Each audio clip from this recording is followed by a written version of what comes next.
In this video, we'll take a look at finding slopes of lines that are parallel to or perpendicular to lines for which the information is given as either 2 points or as a graph.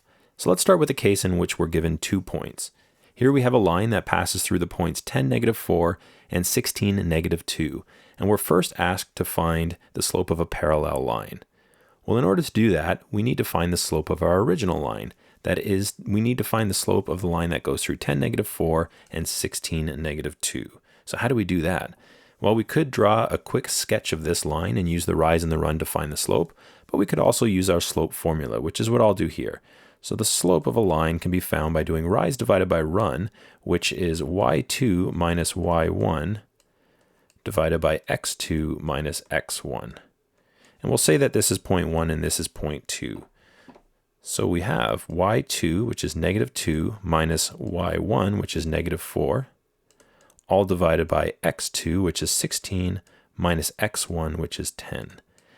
In the numerator, we have -2 minus -4, which is the same as -2 plus 4. So that gives us 2 over 16 minus 10, which is 6. And we can reduce that fraction by dividing the numerator and denominator by 2, and that gives us a slope of 1/3.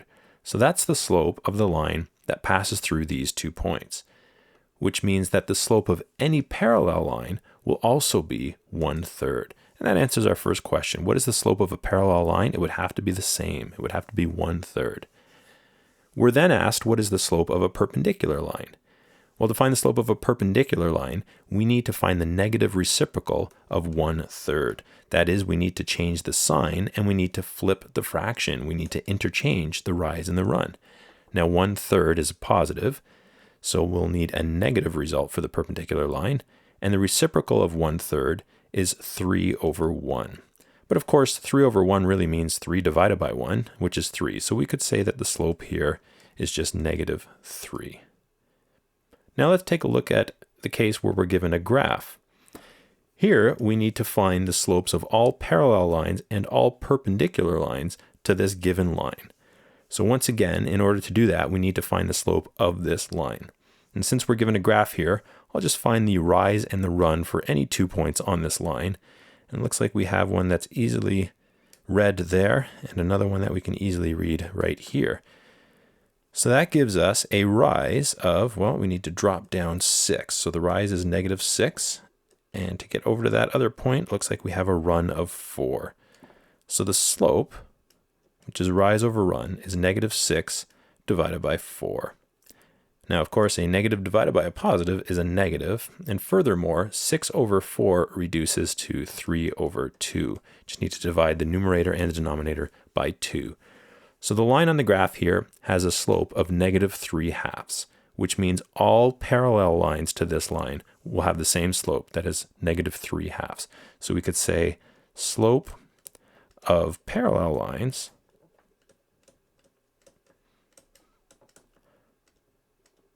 will also be -3/2. Now what about perpendicular lines? Well, we need to find the negative reciprocal of -3/2. We need to change the sign and flip the fraction or interchange the rise and the run.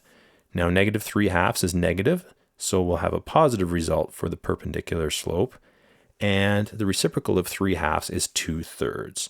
So we'll have a result of positive 2/3 for the slope of the perpendicular lines. So we could say slope of perpendicular lines